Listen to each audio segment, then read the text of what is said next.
IBGE aponta: número de casamentos diminui em Santa Catarina na comparação com o 2020. Sábado é dia D de mega vacinação contra a Covid-19. Polícia desarticula a quadrilha que usava falsa freira para realizar procedimentos clínicos e até cirúrgicos sem a devida formação técnica. Veja a polêmica em torno da inscrição dos atletas paralímpicos escolares de Santa Catarina para as Paralimpíadas Escolares de 2021. E veja também, domingo tem Grande Prêmio do Catar de Fórmula 1 com transmissão exclusiva da Band. Está no ar o Band Cidade com Rodrigo Cardoso. Olá, uma boa noite para você. O Band Cidade começa hoje com uma constatação feita pelo IBGE. O número de casamentos aqui em Santa Catarina tem diminuído, foi menor neste ano na comparação com 2020. Quem explica para a gente é a repórter Rita Della Pieve. Os dados são do IBGE. A taxa de nupcialidade em Santa Catarina, que representa o número de casamentos legais concretizados a cada 1.000 pessoas em idade de casar, ficou em 4,1. Santa Catarina ficou na 14ª posição entre os estados brasileiros. Em 2020, Santa Catarina teve 9.000 matrimônios a menos do que em 2019, uma redução de 27% no número de casamentos registrados. A queda foi maior que a média nacional, de 26,1%. O chefe estadual do IBGE em Santa Catarina explica o que pode ter causado a diminuição no número de matrimônios. Chega em 2020 e a gente tem uma queda muito grande. É provável que essa queda ela se deva em função da pandemia. É importante lembrar que muitos estabelecimentos estavam impedidos de fazer festas, né? Então, muitas pessoas que estavam pensando em se casar, é provável que tenham adiado essa decisão. 24.198 casamentos foram assinados no estado. Deste total, apenas 1% foram homoafetivos. 57% foram de mulheres, com mulheres, e 43% entre homens. Então, esse é um aspecto importante dessa pesquisa que foi revelado nessa última edição. A queda no número de uniões teve impacto na cadeia produtiva do setor. Este cerimonialista sentiu a baixa na procura em 2020 e ainda não percebeu a melhora nos negócios em 2021. Os casamentos que iniciam um ano antes do planejamento foi o mais atingido. Em nossa empresa, remarcamos mais ou menos 45 festas, que nesse ano de 2021 cumprimos 20% da agenda e os demais vão acontecer no ano de 2022. A procura de novos casamentos sendo muito baixa no setor, devido à insegurança do cenário econômico e até mesmo às novas ondas do Covid. Vamos falar agora da pandemia. 12 pessoas perderam a vida entre ontem e hoje aqui no estado, vítimas do coronavírus. Os dados do telão mostram que chegou a 19.891 o número de catarinenses que morreram desde o início da pandemia. 700 novos casos foram confirmados de ontem para hoje. O total subiu para 1.227.536, com 1.203.108 pacientes que se recuperaram da contaminação. 4.537 casos seguem em acompanhamento. 35,01% é a ocupação de leitos de UTI adulto Covid aqui no estado, com 466 leitos vagos atualmente. A vacinação está da seguinte maneira, de acordo com o vacinômetro estadual atualizado. Quase 10.900.000 doses aplicadas até o momento. 78,38% dos catarinenses já se imunizaram com pelo menos uma dose da vacina e 65,39% imunizados, então, com o esquema vacinal completo, percentual cada vez maior e mais próximo para a liberação da máscara em locais abertos, que depende, claro, do governo federal. E o total, então, de doses de reforço aplicadas até o momento, 444 mil. Olha, e por falar em vacinação, a Secretaria Estadual de Saúde distribuiu hoje uma nova remessa de doses da vacina contra a Covid-19 para os municípios. O quantitativo vai ser usado neste sábado, dia D da campanha de vacinação, mega vacinação contra a doença. Foram distribuídas 337.460 doses de imunizantes. Desse total, 61.698 são da Pfizer para a aplicação da primeira dose em adolescentes de 12 a 17 anos ainda não vacinados. 99.102 doses da Pfizer vão para a aplicação da segunda dose em quem já cumpriu o intervalo de 8 semanas da primeira aplicação. 67.830 doses da Pfizer vão para o reforço nos adultos com 18 anos ou mais, com esquema vacinal completo há mais de 5 meses. E outras 108.830 doses da Coronavac vão para a aplicação da segunda dose em quem já cumpriu o intervalo de 28 dias da primeira aplicação. A campanha pretende diminuir o número de pessoas com esquema vacinal em atraso no estado. São mais de 660 mil pessoas com a segunda dose em atraso. E para você que é contra a vacina ou ainda não se vacinou, veja só esse dado. Um estudo feito pela Secretaria Estadual de Saúde identificou que entre 1º de outubro e 31 de outubro, mês passado agora, 95% das pessoas que morreram pela Covid-19 eram idosos que não haviam recebido a dose de reforço. Tem mais, 9 entre 10 pessoas com menos de 60 anos de idade morreram vítimas da doença e não estavam com o esquema vacinal completo. Precisa falar mais? Olha, nesse sábado também ocorre o Dia Estadual de Mobilização contra o mosquito transmissor da dengue, o Aedes aegypti. A data marca o esforço da Vigilância Epidemiológica Estadual em diminuir o número de focos do mosquito aqui no estado. O órgão pede que a população vistorie residências, quintais, ambientes de trabalho semanalmente, para eliminar locais com água parada usados pelo mosquito, que também transmite o Zika vírus e a chikungunya. Outras ações importantes são manter as calhas das casas limpas, descartar corretamente o lixo e colocar areia nos pratos das plantas. O boletim mais recente aponta que Santa Catarina identificou 52.208 focos do mosquito, 65,7% a mais do que em 2020.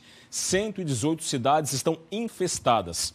33.356 casos de dengue foram notificados, com 7 mortes.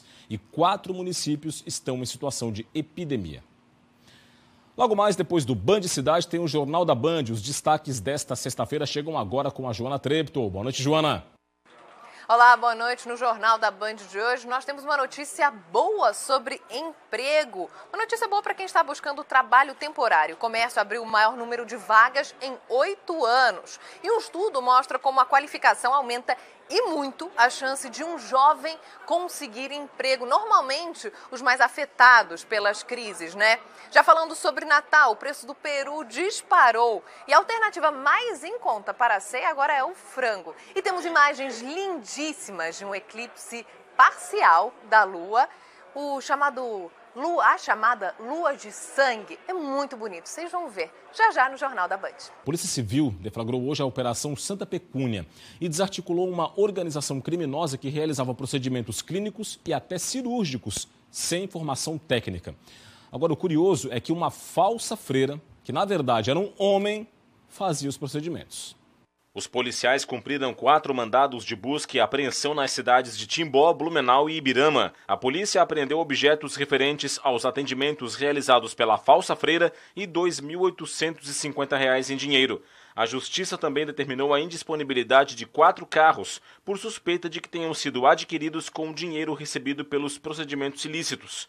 Tudo era publicado em uma rede social. Em vídeos, a suposta freira, que na verdade era um homem, retirava um cálculo renal de um cliente. Eram usados até elementos religiosos para prometer a cura das doenças.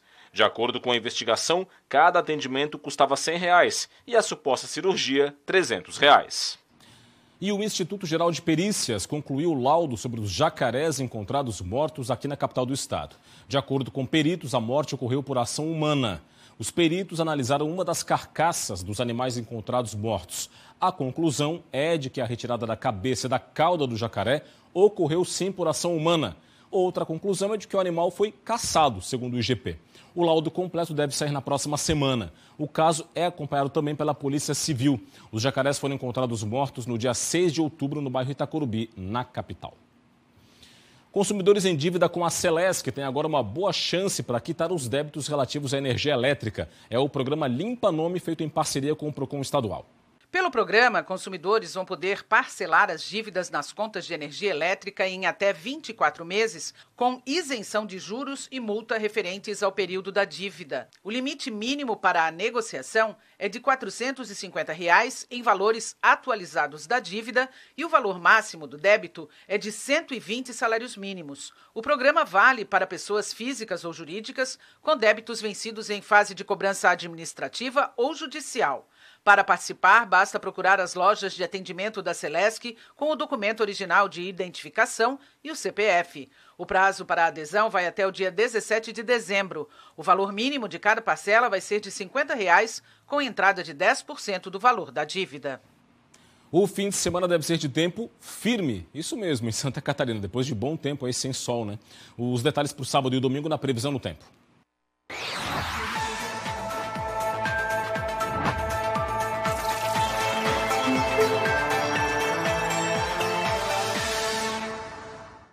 O sábado vai ter sol em Santa Catarina, com maior presença de nuvens no litoral e no norte do estado. As temperaturas vão estar mais baixas ao amanhecer, com chance de geada fraca nas áreas mais altas do Planalto Sul e sobem durante o dia. Em Florianópolis, mínima de 18 e máxima de 26 graus. Em Blumenau, variação entre 16 e 25. Em Lages, 8 graus de mínima e 23 de máxima. E em Chapecó, mínima de 13 e máxima de 28. No domingo, tempo firme com sol e poucas nuvens em Santa Catarina. Persiste a condição de temperaturas mais baixas pela manhã e a chance de geada fraca na serra. Ao longo do domingo, temperaturas em elevação. Em Florianópolis, mínima de 16 e máxima de 28 graus. Em Joinville, variação entre 19 e 28. Em Itajaí, mínima de 18 e máxima de 27. E em Criciúma, mínima de 14 e máxima de 26 graus. Muros e fachadas de escolas e creches de Florianópolis passaram por transformações. É a arte em grafite. Veja agora com o repórter João Paulo Cardoso. É impossível não notar. Quem passa em frente a essa escola no bairro Trindade, em Florianópolis, percebe que a fachada ganhou cores e um visual mais alegre. Trouxe a minha mulher para olhar, que ela quase não vem aqui, e eu passo todo dia, isso aí é uma coisa para os meus olhos muito bonita, gostei muito. E a pintura, essa arte ficou muito bonita e reflete a nossa ilha, né? Isso que é muito bonito. A Secretaria Municipal de Educação de Florianópolis decidiu transformar muros e fachadas de creches e escolas com grafites. O resultado não poderia ter sido diferente. Obra de arte a céu aberto. No Núcleo de Educação Infantil Valdemar da Silva Filho, no bairro Trindade, o tema escolhido para colorir o muro foi o hino de Florianópolis, o Rancho de Amor à Ilha.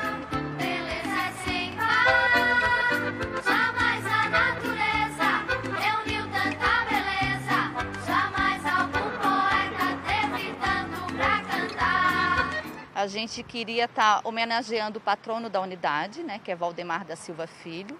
E no ano passado foi feita uma pesquisa para quando a gente estava reestruturando o PPP, para saber quem era o patrono, quem era Valdemar da Silva Filho. E uma das descobertas nessa pesquisa é que ele foi vereador e foi responsável por transformar a nossa música do Rancho de Amor à Ilha em hino. Cada traço feito, uma história a ser contada. E é claro que as crianças aprovaram a iniciativa. Eu também gostei, porque elas são feitas com umas cores também bonitas. Legal, bonito. Achei bem colorido.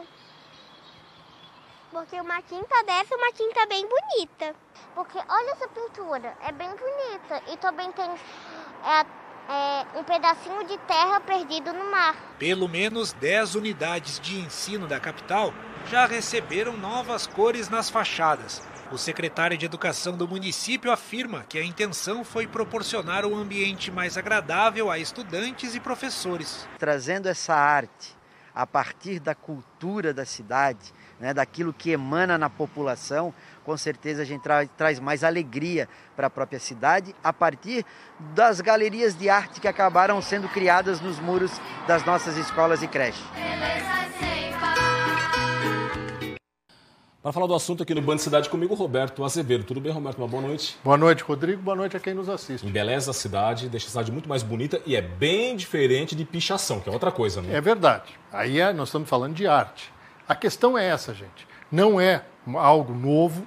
Já há outras instituições escolares em Florianópolis com esta beleza. Algumas são temáticas, como lá no bairro de Coqueiros, né, onde existe aquele apoio à adoção de animais, numa escola, na Escola Almirante Carvalhal, e por aí vai. É que este é o remédio para você eliminar aquela pichação grotesca, aqueles rabiscos que têm um significado só para quem faz, ou para quem faz a competição de ver quem é que deixa mais feio o ambiente público.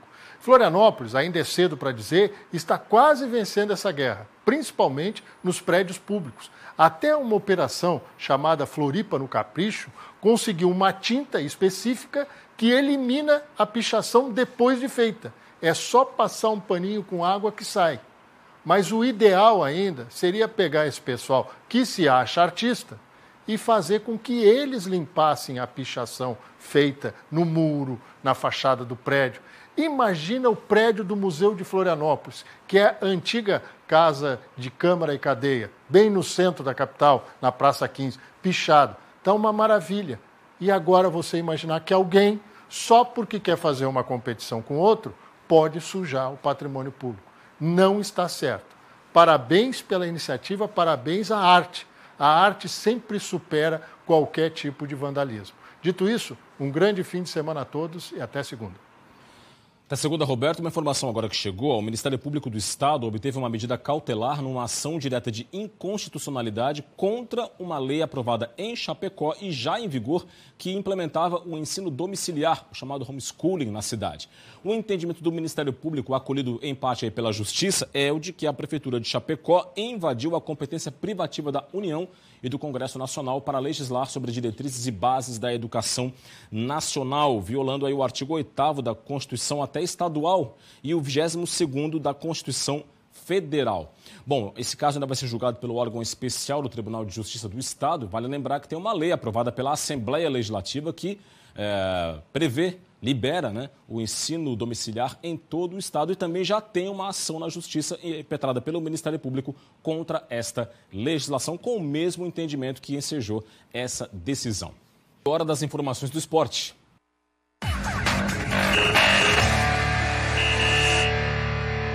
A gente começa com a Fórmula 1 com transmissão exclusiva da Band. Domingo tem o Grande Prêmio do Catar. Nessa sexta-feira, Valtteri Bottas foi o mais rápido nos treinos, mas todo mundo está de olho mesmo na disputa entre Max Verstappen e Lewis Hamilton pelo título. Mariana Becker. Só faltam 3 corridas para o fim do Mundial e nada ainda está decidido. Max Verstappen à frente, apenas 14 pontos de Lewis Hamilton. Nessa sexta-feira, o mais rápido foi Valtteri Bottas, o chamado leão de treinos. Segundo, Pierre Gasly da AlphaTauri.